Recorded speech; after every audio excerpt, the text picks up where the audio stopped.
this. It's dangerous to podcast alone. I'm one of your hosts, Madelyn. I'm your other host, Emma. And thanks for tuning in for this week's side quest episode, where Emma and I give you some quick takes on various video game events that have been happening over the past 2 weeks. Yep, that's what we do. Thanks for the support. I thought I really teed it up there, and you're like, just a swing and a miss. We talk about the games we've been playing, the various things that have been happening.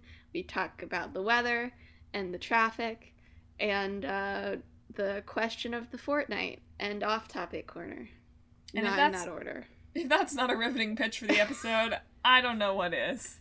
So we'll start off this week, as always. I think that this is now probably by far the longest running side quest format. Yeah, it's pretty solid. I feel. So, I don't know. You know, I'm getting that itch. I don't know. We could add like a news rundown, maybe. I could add something to it. Yeah, just add something to it. These are actually our full episodes. The other ones are now the side quests. Just based on length.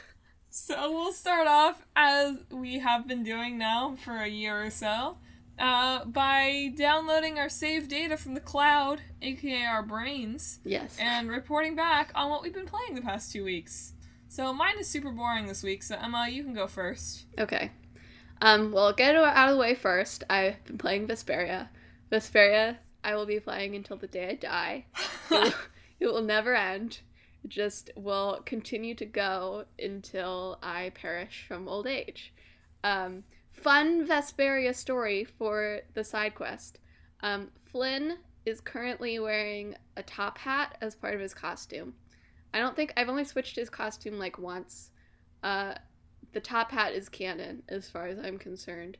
But there was like a side quest scene where like everybody except 2 characters like walks off screen, like down to the bottom of the screen.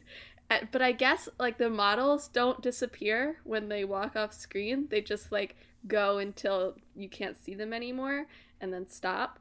Only because Flynn is wearing a top hat, you can still see the top of his top hat in the bottom of the screen, even though he's not supposed to be there.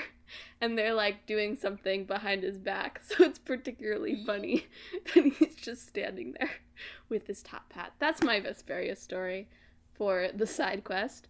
I also, because I was bored one day, and curious, I downloaded the Devil May Cry 5 demo and realized that I'm bad at video games. Same. I'm sorry, I was too distracted by listening to the way that you say it versus the way that I say it.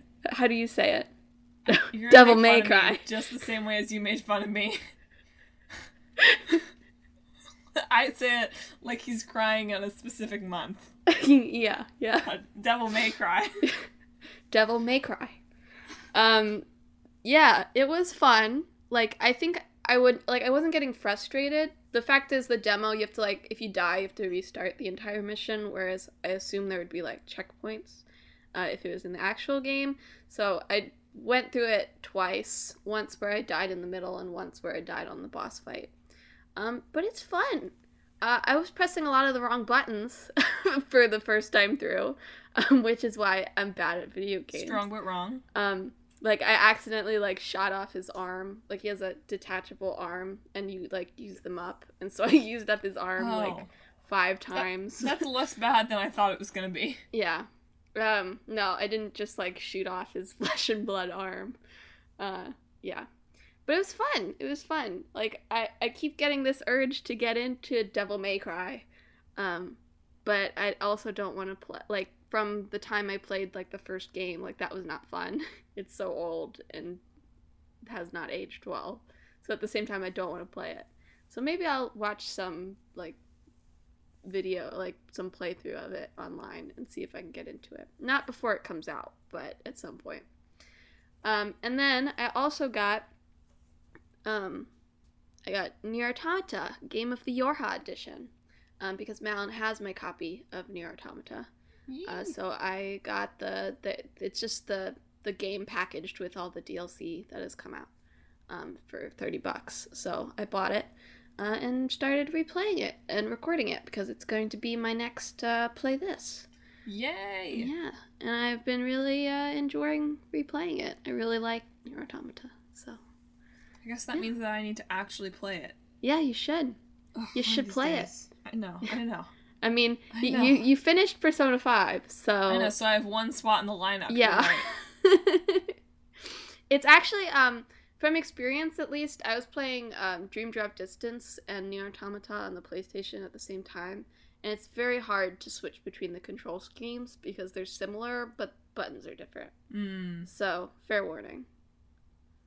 But yeah, that's been my save data.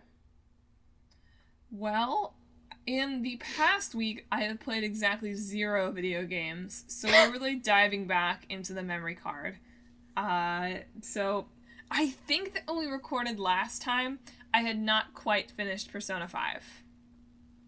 She's finished Persona 5! I know, I finally, over a year later, pretty much you know what, honestly, almost exactly in time with Champ McDude, finished Persona 5.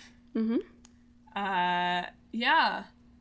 You know, did I again, sort of spoilers for a game now here, but did I expect that I was going to kill God? Can't really say that I did.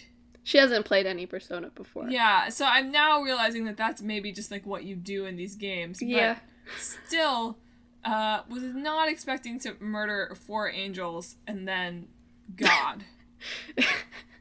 Yeah. It's not quite where I saw it going.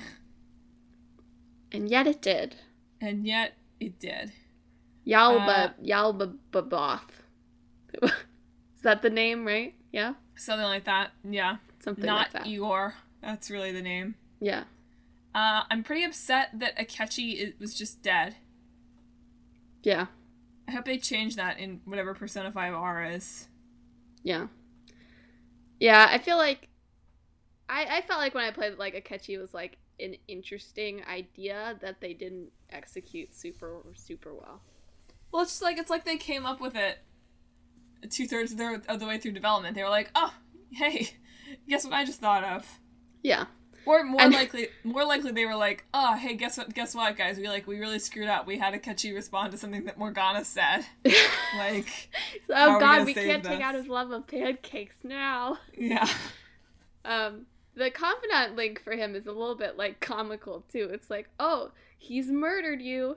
I feel like our relationship has deepened. Blood brother. Nothing says friendship like getting shot in the head by the other one. At the end, though, I got obsessive about, like, getting the strongest personas I possibly could. Just because it's really easy to farm money in that last, like... whatever, angel run, whatever it's called. It's not called that, but you know. So I think that, I don't know, maybe I made the end game a little too easy on myself. Maybe we were a little over leveled, but that's fine. It was still cool. And yeah, I guess we all get to go to the beach now. But yeah, it was like Josh was like, do you feel sad having finished it? And I was like, you know, I don't feel like. I think that when I also finish Kingdom Hearts 3 and I finish my, like, friendship game duo, then I will feel sad and lonely. But, like, right now I'm getting that, like, IV of straight, wholesome friendship, you know, to the heart. Yeah. So I feel okay. But I am gonna miss Champ McDude.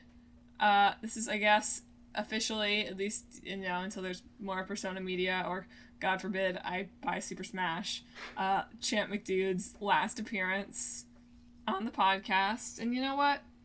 He still is a witty guy. You could get Persona 5 dancing. I could get Persona 5 dancing. You are right. That is a thing I could get. It's no good if it's not on a DDR pad. There's also the spin-off series coming to 3DS, which I'm really tempted to buy the deluxe version because it has a plush of the dog from Persona 3. Plush dogs. It's like Atlas is personally targeting me with this. Seriously. So I finished that. I played and then watched Clickbait Boyfriend play pretty much the same span of Kingdom Hearts. I managed to freeze my game at one point. Yeah. This is only a minor spoiler because I think everyone knows at this point that there's a Pirates of the Caribbean world. Mm-hmm. But I was sailing my ship and I encountered an island and I thought to myself, oh, I'll use my tidal wave reaction command to like sail over this inlet into the island. It didn't work. Instead, I just got stuck. And I was there were ships around and I was like, okay, like whatever, I'll just wait for them to kill me. But like, it didn't seem like it didn't work. So I just had to reset the game. Oh man. Fortunately, the autosave system, like, you know, I hadn't like trusted it up to this point. I'd literally gone back to like me with a Game Boy Color as a 5-year-old and I'm gonna be like, does it really save though? It really does. I only had to go back like 5 minutes, so it wasn't that bad. But boy did I feel dumb. So that's been going. I feel like I'm on the precipice of revelation. We'll see. And in like video game adjacent stuff, so Click Like Boyfriend and I do a monthly philosophy and theater reading group where we read a play and we read a philosophy article and we talk about it because we're nerds. Yeah. But this month's was about philosophy of video games, and if video games are performances, which I thought was an interesting concept. Yeah. And this article was a little bit simplistic about it, like Twitch streams and stuff were like they were a footnote. Yeah. And it was like, okay, dude, like, I know you're writing for a general audience here, but, like, come on. Yeah, you'd think that, like, in talking about video games as performance, you'd have to talk about, like, Twitch and Let's Plays and stuff like that. I'm not going to get into, like, I don't want to get into, like, the huge discussion we had about this, but it's weird. It's, like, how, like, categorizing a Let's Play, it's, like, how does the performance of that, like, is the video game playing a performance? Is it its own kind of separate category of thing, right? Yeah. Because the person is talking. It's weird to think about. Yeah. Anyway, I'm trying to get him to, you know, there's not that much philosophy of video games out there, and, you know, I'm looking out for the future livelihood of Click Like Boyfriend here, so I really think he should make that part of his niche. Yeah. But yeah. So that was video game adjacent. Also, video game adjacent, very excited for some of the new Switch stuff coming out. Yeah. Including, first and foremost, Pokemon Sword and Shield. Where's Pokemon Staff? Seriously. Pokemon Vitality. Magic Run, please. That'll be the, like the crystal. Like the yellow. Yellow. Yeah, true. Who was like, yes, we're finally out of colors and gemstones. Where should we go next? Well, no, because the last one was like Pokemon X and Pokemon Y, right? No, the last one was Sun and Moon. But there's an XY, right? There is an XY, yeah. But like even letters and Sun and Moon, I guess, isn't colors or anything. But they're like, you know, they're not Sword and Shield. I know. I don't know how to classify it. They're like still friendly sounding. Like X and Y sort of sound like 13-year-old edgy things, but Sword and Shield just sounds like a Fire Emblem game. That's true, actually. I know. You'd think if you're Pokemon, you really want to draw as much attention away from the fact that these are like dogfighting games. Yeah. I've been really on Twitter though. People are very happy that it seems to be based, I think, in Scotland, and there's a lot of like attributing like very Scottish things to the Pokemon trainers. I saw a good one that was like it was the Elite Four, and you're fighting like Her Majesty the Queen, and well, they're like all of her Pokemon are level 100 corgis. I mean, they've got to have the Queen in there somewhere, right? I believe she'd be an all-powerful Pokemon trainer. I mean, what are the implications for a Pokemon world that is a monarchy? Fair enough. Hard to know. Yeah. I mean, what is the government in the standard Pokemon world? Is it does the Elite Four rule? Is it unclear. There's definitely a mafia. That's right? true. There's some sort of mafia organization. Right? Team, whatever they're going to be in this. Yeah. So those are exciting, although it's like, again, Click Like Boyfriend and I were like, oh, we'll each get one and we'll be able to trade, but I'm sure you can't trade. Like we have different profiles, right? Yeah, but we only have one Switch. Oh, yeah. I wonder. I'll have to see. I'm gonna have to follow that closely, because if you can trade, like, intra-switch, that would be pretty cool. Yeah. Feels like you should be able to trade between profiles, but... Yeah, but it's like, how do you facilitate? Like, how does it not just end up with me stealing his Pokemon? Fair enough. That's like, how do you facilitate that trade? That's true. Well, you can trade with me. I know, that is what I was thinking. I was like, I can trade with Emma, so we'll have to get different copies of the game. Yeah. Which will you choose? I don't know. I'll have to think about it. I don't know. Like, what is the difference? It's still not clear what the difference is. There's no difference. There's a slightly different number of Pokemon. Yeah. Have you ever watched the videos for a while? I got really into watching the videos about, like, how do you catch them all in each generation. No, but that sounds fun. It's wild. It gets so difficult. I imagine so, yeah. Yeah. There's, like, it hit its peak, I think, a couple generations ago, and it's gotten easier since then. Mm-hmm. But, yeah. I mean, now to catch them all and, like, to get Mew, right, in the original ones, you have to do some, like, cheating. But anyway, I think it's interesting. So that's I'm padding out my save data segment because I really, like, this week did not play any video games at all. Get back on it, Alan. I'm sorry. I was working. I literally worked every hour of the day this week, so there wasn't time. Tomorrow, work schmirk. I mean today, because today is Sunday, I will play some video games. Okay, have some fun. Yes. So that's been save data. I think I talked briefly when I was talking about Persona about how I feel like it should be changed to give Akechi a more vibrant arc. Mm-hmm. And that wouldn't be the first time that Atlus had made some major changes to their games in a remake, would it, Emma? No.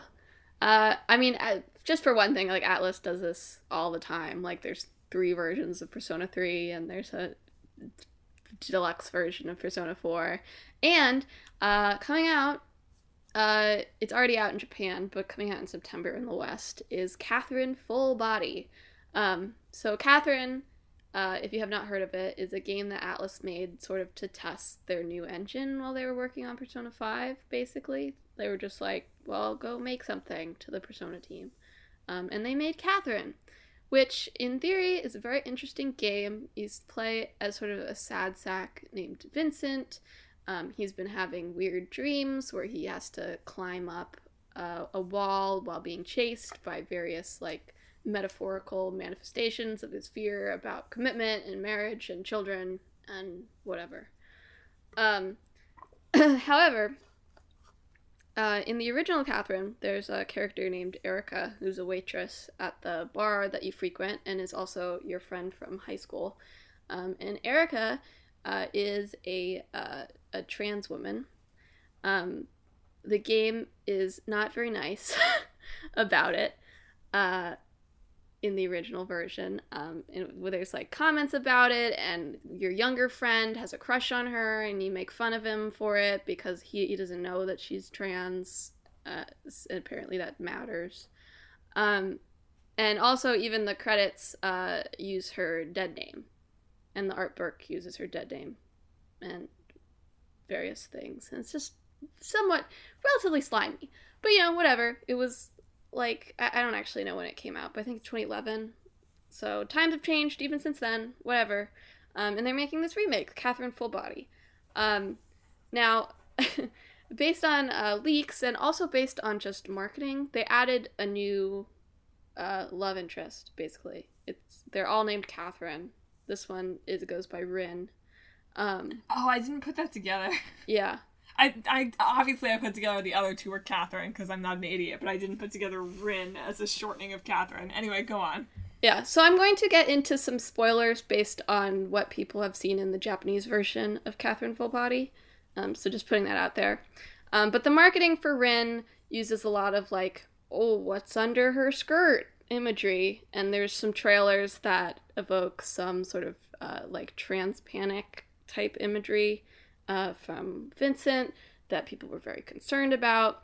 And then regarding Erica, stuff came out that there is the Catherine with a C best ending.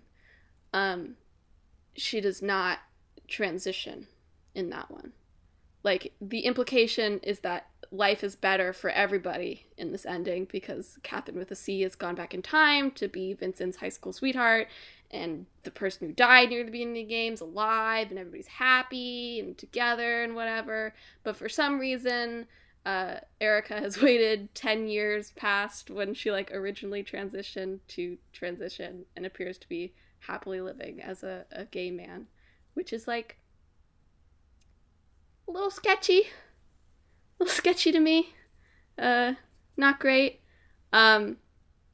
Apparently, both the English voice actress for her and Atlas USA have apparently said that they're working hard to mitigate some of the distastefulness in the localization of the game.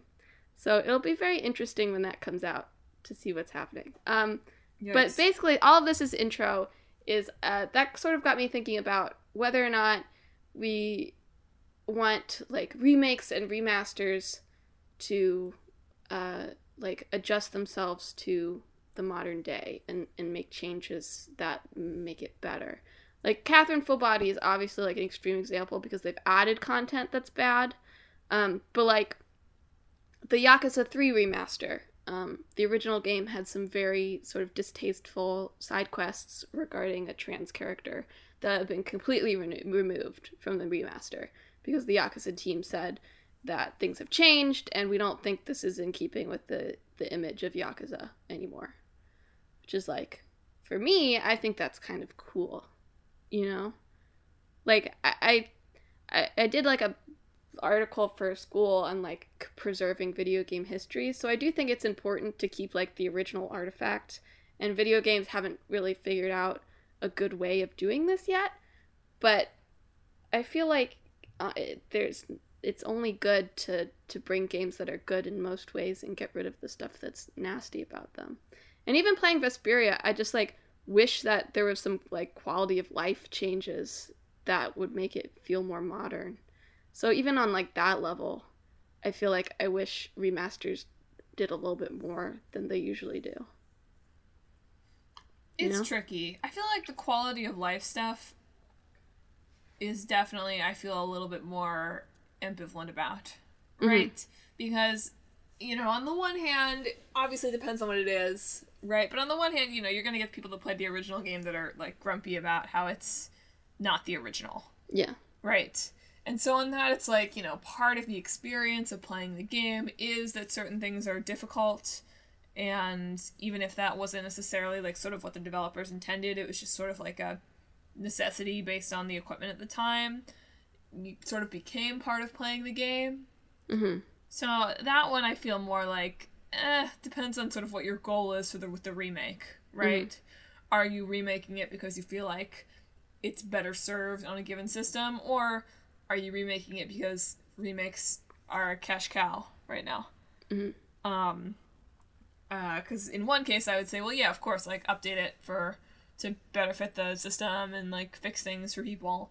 On the other hand, but on the other hand, you know, like, for example, like, skipping cutscenes, right, which is, like, not a thing ever, and now it's a thing in everything.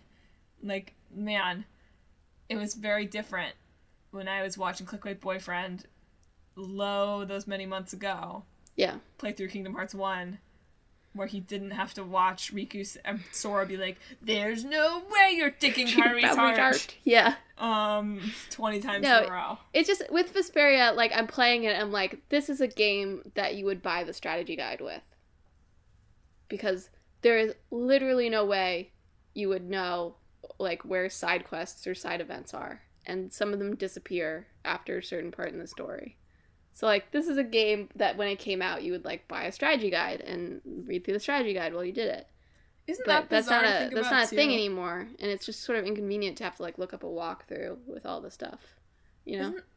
Isn't that bizarre to think about, though? That, like, yeah, you could design a game with the idea that someone would buy the official guide, and that was just, like, that was part of it.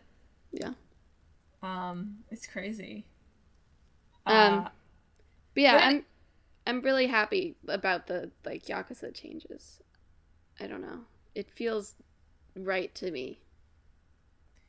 there doesn't seem to be any reason when you're updating a game to, especially a game that you're then gonna like sell again, right? It's not like you're updating the game so you can like preserve it on a museum like console. Yeah. Right? It's not an exhibit. It's a game. Yeah. So, on the one hand, you're right. Obviously, part of the issue here is that there just needs to be a better way, a more dedicated way to preserve these games. Yeah. Although, man, I read a rumor that somebody patented something, one of the like lead PS5 engineers patented something that implies full backwards compatibility. Nice. So, they won't do it, but we'll see. Don't throw out your games yet, folks. Yeah. But also, if you're updating a game, especially if you're making actual literal changes to it already, like at that point you sort of like ceded your right to say, oh no, like it's the game, it's the history, because you're already making changes. Yeah. But especially, even in any case, I don't know. I get a lot of people, and a lot of like unpleasant people, honestly, are like, oh, it's like self-censorship. Like they feel pressured from society and fans to renegade on like their artistic vision or whatever. Sure. And that's fine if the offensive elements are like actually an integral part of the artistic vision, right? Like it would be one thing if the game was like exploring trans panic and that was like the central part of the game, right? But it seems to me, and granted I haven't played this, right? But it seems to me like this is like a supporting character at best. In Yakuza, it's a series of side quests. Yeah. Yeah. So, what's the harm? I mean, what's the harm? Yeah. And so, like, all of this was, like, I was looking... I'd never played Catherine just because things about it rubbed me the wrong way, and I was hoping, despite all the marketing fails, because, like, that's marketing, it doesn't necessarily reflect the content of the game, right? We'll talk more about that later in the episode, won't we? Yeah. But, like... Yeah, I was just hoping that they would change it, and as much as I like some of the Persona games, the director from Persona 3 onwards, like every game onwards from then, has had some sort of like gay or trans joke. Yeah, Ryuji wouldn't let me hit on him. Yeah. And there's there's that predatory gay couple in Persona 5 that like chases Ryuji around. Oh, yeah. Yeah. They disappeared, like, a year ago in real time for me, so I'd sort of forgotten about them. But yeah. Like, it's not nearly as major as, like, Catherine's issues, but it's, like, why... Especially in Persona 5, which is, like, about social justice. Like, why is this in here? Yeah. It's just always, like, a little bit like, oh, that's disappointing, Yeah. So that's basically my thoughts on it. I always wish remasters would like put a little bit more thought into their remasters than just like, here's some prettier graphics. Nah, until people say that they won't buy it until there's that kind of bonus. I know. I just like wish. It's just my monkey paw. Anyway, even though we didn't ever announce it as such, that's been this week's weather report. It's more just like a rant. That's fine. I know, it was whether games that are remasters should update the content or whether they should serve as a time capsule. Yeah. Yeah. So, that brings us, speaking of weather, to this week's Off-Topic Corner. It's spring? Spring's coming. The groundhog said we were going to have an early spring. Okay, groundhog, if you say so. So, in the off-topic corner this week, because we've been talking about some relatively heavy, semi-dark stuff in the episode writ large, we decided to keep it light and fun, and just talk about what are things that we're most looking forward to about and during this spring. Lots of stuff. Lots of stuff to look forward to, lots of stuff to have existential dread about. you know. Emma, we're supposed to be keeping it light. You're right. Well, I'm going up to New York next weekend. No, the weekend after next weekend. Correct. I freaked out for a minute. I was like, next weekend? No, sorry, I got mixed up. Who knows what day it is. To visit and hang out with Madelyn, so looking forward to that. We're going, then Madelyn is coming down here, like 2 weeks after that. Up. To go to PAX East, which I actually picked up the badges in the mail right before I flew home for spring break yesterday, Saturday. When are they going to post the schedule? I think the schedule's up, or at least part of it. I'm looking now. The last time I looked, there was nothing. I think they put it up while my computer was not charging, and I was having trouble looking on my phone. Oh, yo, it is up. I think they also have, like, the floor map, but that's what I couldn't find. Oh, Emma, I think there's I think we have to go to Sushi Go. I mean, yeah. I think we have to. I think that's like a play Sushi Go, so. Okay. Are there prizes? Is there sushi as prize? Uh-huh. Yeah. I'll click on it. I read that Sony is doing, like, a presentation that might actually be important because they're skipping E3. So that's something to look forward to, yeah. And then, after that, we're all going to Japan, which I think we've mentioned on the show before. Plus, we have our conference. Oh, right. Plus, we have our conference. We're going to the Popular Culture Association conference. We have to write that paper and, like, prepare for our panel discussion. Yeah. It'll happen. Oh, man, you shouldn't have told me that the schedule is out. This is exciting. Stop looking, Madelyn. That can be some sort of segment later on. Next side quest, maybe. Fair enough. You're right. Oh, man, this is so cool, though. Okay, I'm closing it. And then a little beyond spring, but we bought tickets to go see the Kingdom Hearts Orchestra. Heck yeah, we did. Yeah. So that's very exciting. Yeah, lots of exciting stuff this spring. Emma's graduating from college. Oh, yeah, that too. In theory. Let's not get into the existential dread part of the spring. It's fine. Okay. It's exciting. Yeah, they're saying, woo! What am I doing after I graduate? Oh, I don't know. Who knows? It's fine. You can come up here. And just live on the air mattress. Yeah, that'll be great. No, I was just looking today at a listing in the same building, on the same floor, no less. Just move in. Yeah. Just move all your stuff from this one to the other one and don't tell anybody. For real. And when people come here to look at the listing, you're like, oh, actually it's that one. It's just mislisted. We did the apartment, well, less so now. There's stuff all over the couch again. I felt pressure from all the Marie Kondo stuff online, so we've organized a little. Man, people are so mean to Marie Kondo online, though. I know. She's just a nice woman who wants to help you clean up your stuff.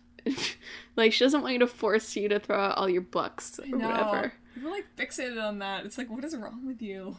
Yeah. She should have a mobile game. She should have, like, an app like Habitica. For real. Where you put in all your objects and decide whether or not they spark joy for you. Yeah, but also just a mobile game. Where you play as Marie and you help people decide whether things spark joy. There's a manga version of her book. No, like, there's not. With, like, her being illustrated, like, going through all the steps. That's so funny. Yeah. But yeah, we got way off topic there, as fitting of the off-topic corner.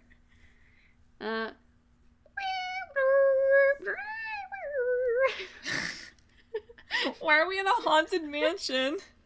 I don't know. Beep beep. It's a traffic report. So, we've been a little off schedule. Yeah, it's been a quiet couple of weeks on the blog, just as schedules have been busy here at the Talk This headquarters. Yes, I'm pretty sure we've just had one split screen. Yeah, that's it. There's another split screen coming tonight. Yes. And Clickbait Boyfriend should come early next week. My Clickbait Boyfriend turnaround time has gotten much larger now that I'm doing all of the illustrations myself. Once you finish, you can, sort of supplement it a little bit, right? Yeah, no, absolutely. Once I finish the game, I can begin to incorporate internet memes again. But I still haven't been able to put Twitter back on my phone, for instance, because I'm scared. Now I'm especially scared. You don't have that much left, Madelyn. I know, but now I'm especially scared because I'm far enough out from the game that, like, Nomura is talking about freaking DLC. Yeah. And it's scary. I'm excited. I'm so excited for you to finish and for us to talk about it and for Nomura to release the DLC and for him to start on the next game and for him to just continue being his galaxy brain self. Man, I feel like Clickbait Boyfriend had a good prediction for what Kingdom Hearts 4 is going to be about. One sec. Do you think the next one will be Kingdom Hearts 4? I feel like it might be a good idea for them to just drop the numbers entirely. Well, it's a little too late for that. No, I mean after this one, just drop the numbers entirely. I'm just saying, it's a little too late to drop numbers from a series that is known for its confusing numbers. Yeah, so here's a little preview of a Clickbait Boyfriend that is probably still months away. He says, actually, I don't know if he's a he says, Mickey is a manifestation of Xehanort. Actually, I don't know if he's a manifestation of Xehanort or some deeper darkness. After they defeat Xehanort, Kingdom Hearts 4 will focus on Mickey as an even bigger bad guy. So, there you go. Oh, no. The hatred remains strong. Oh, no. Oh, dear. Anyway, the blog will hopefully be getting back to closer to normal schedule in these next 2 weeks. Can't guarantee it's going to be totally normal, because I've really enjoyed doing these drawings for Clickbait Boyfriend. You're all going to see. They look great. Mm-hmm. But the problem is that I like doing them, so I commit myself to doing too many, and yeah, the struggle. So yes, there is one split screen. We've been keeping up on our split screen watching from behind the scenes, but the blogging is just a little behind schedule, which is okay. Yes, a little bit. But you should still check out the blog, because it's got our episode summaries too, which are always super nice. Emma always does a great job on those. So check them out on our website, www.talkthispodcast.com. And if you want to go to the blog, /blog. Also on the website, you can read more about us. We really need to update our bios someday, Emma. Yeah, one day. We can read more about the show, you can read the games that are in the hat, and you can see listings of all our episodes and where to listen to them. Or you could just listen to my next 30 seconds of spiel. So if you want to listen to the podcast, you can find us pretty much anywhere that podcasts are downloaded. So that's Apple Podcasts, Google Podcasts, Stitcher, TuneIn, Spotify, and coming soon, Pandora. So you'll see us on all those streaming services and downloading services, so check us out there. You can also find us, if you can't get enough Talk This, on social media. We're on Facebook, Twitter, and Instagram, Talk This Podcast. And we're on YouTube as Talk This Sisters. Emma mentioned her Play This series, so that'll be coming back sometime, probably next month, or I guess this month now, right? Yeah, this month. It'll be this month. So check that out. Check out our channel. There's some great stuff on there. Coming soon, if we can decide exactly what it's going to look like, hopefully a new series from Talk This NYCHQ. By coming soon, I mean hopefully in the first half of the year. Yeah, eventually. Someday. Alright. I feel like I've forgotten something from my spiel, but I don't. I just think I did it in a different... Oh, rate, subscribe, review. Yeah. I'd forgotten that, but it's the important part. We really appreciate it when you rate, subscribe, review. Share. Anyway, we appreciate it so much that I almost forgot to mention it. Yes. Okay. So let's roll right along to the last bit of the episode. The question of the fortnight. It's a heavy one this week. Yeah. Let's dive right back into the controversy, because it's been a busy week in gaming news. Seriously. So for our question of the day, we just want to ask... Fortnite. A question of the fortnight, you're right. I'm sorry, I thought you were just saying Fortnite for some reason. I was like, oh no, she's been infected. We just want to ask THQ, hey, what the hell were you doing, man? What? Shout out to Brian. What? So if you haven't heard, and it just, thinking about it makes me want to throw up a little bit. But THQ Nordic, right? Yeah. Mm-hmm. They announced on Twitter, their like tweet like read, "Hey, we're doing an AMA on 8chan. Why? We don't know why." I want to know why, THQ. What are you doing? And in case you don't know what 8chan is, it's a forum that was made by people who thought 4chan was too limiting. So, pretty much tells you all you need to know. Yeah. It's a really disgusting, awful place. And the AMA was predictably really disgusting and awful.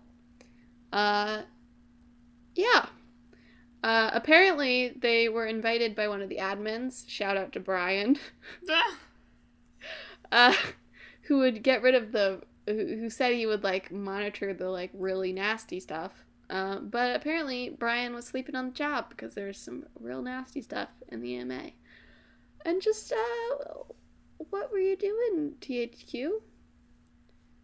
Like, who on your team is in charge of Googling? I know. Because a quick Google of 8chan would tell you that you're better off doing your AMA on Reddit, like any other game. A quick Google of 8chan would not even bring up 8chan because it's blocked from Google's search results. So why? I mean, like, they said, like, oh, we didn't do our research, but I don't believe that. Like, they intentionally went there. Like, I guess that's, and I feel they're publishers, so I feel really bad for the developers that they own, like, who had nothing to do with this decision, and now will probably, like, see consequences because of it. And I hope that they either cut ties with them or somebody else buys them from them, because it's fairly disgusting. It's hard to know what's worse. Like, what makes you look even worse as a company? Is it that you couldn't do 2 seconds of research about this and you were that desperate for, like, PR? Or is it that you thought you could somehow exploit this to your advantage? I mean, in some ways they have. They've got the 8chan customer base. It's right on buying their games or whatever. How many of them just pirate games? Probably a good decent amount. Not to stereotype, but, you know. I'd really like to believe that is not that large of a base. Yeah, that too, ideally. But yeah. I mean, I just don't believe that they didn't know. Or didn't consider anything. And these are, like, the people who did it are, like, the high-ups in the company. It was not just, like, some employee who got an idea and didn't run it by his boss. Yeah. Like, it's just, like, it legitimately, like, when they first started doing it, like, people were like, were they hacked? Like, that was the first response, because it's just so unbelievable that is something that anybody would ever consider to be a good PR move. Or a good being human move. I don't know. It's like, why would you do an AMA anywhere but Reddit ever? I know. Like, I don't know. You could do, like, on Twitter, I guess. Okay, fine. Or something. Sure. Even if they had been, like, 4chan, I would have been like, okay, tryhards. But, like... Yeah.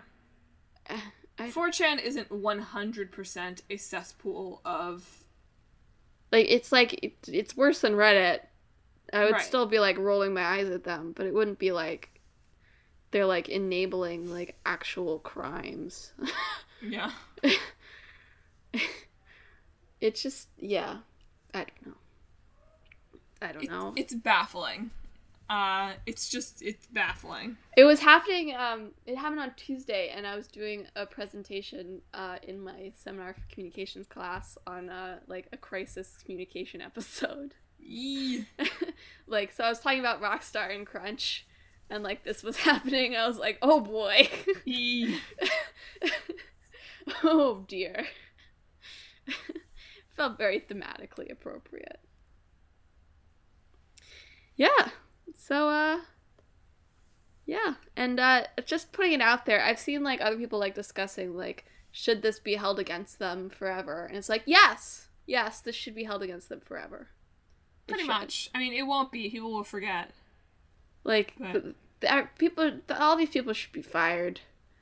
And it should be held against them. And we shouldn't forgive them. That shouldn't even really be a question. Like, I know people will forget and people won't check labels or whatever, but, like, no. That's not, like, something you can just... Yeah. This isn't something you can brush If there was any way that you could squint and think it was a total mistake, like, just a totally innocent mistake, then maybe.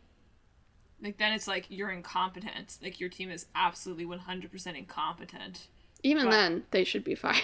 No, and I'm not saying those people should be fired. That level saying, of incompetence. Company-wise, if there was any way you could look at this and be like, no, like, they just didn't know, like, they made a mistake. But the way that they engaged with people in the AMA indicated that they understood. Yeah, I do not believe that they didn't understand. Yeah. I don't care that that's their excuse. Or that Brian was supposed to be looking out for them. Freaking Brian, man. I'm sorry. In case you didn't see it, like, their tweet explaining it was like, oh, we were invited by someone on the site. Shout out to Brian, in parentheses. And it's Who just is like, Brian? Well, it's a meme. It's gonna be a meme now. When Brian? you're about to ruin yourself forever, just make sure to shout out Brian. Brian and that Fire Festival guy should get together. But anyway, even though we could not find a real answer, that has been the question of the fortnight. What did you think of this? What do you think of this if this is your first time hearing about it? I hope you are disgusted as I am and can go find a palate cleanser after this. Top hats. Some top hats. Look at Flynn in a top hat. It is beautiful. He is a pure blonde child.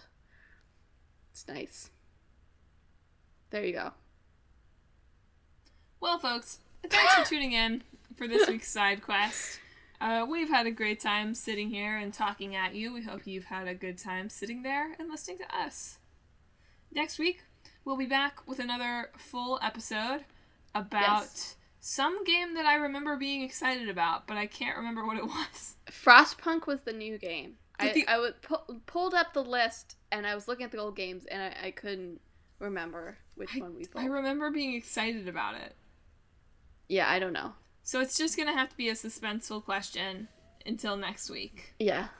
I was excited about it, so you should be. Oh, I know what it is, but I'm not going to tell you all. I know, but I'm not going to tell you all. Okay. Just going to have to tune in next week to find out. Yeah. So make sure to do that. And you can subscribe and it'll be even easier because it'll just be on your phone. Whoa, the magic of technology. Yes. So Madelyn, do you want to send us off? Absolutely. Folks, we hope that you do your research this week.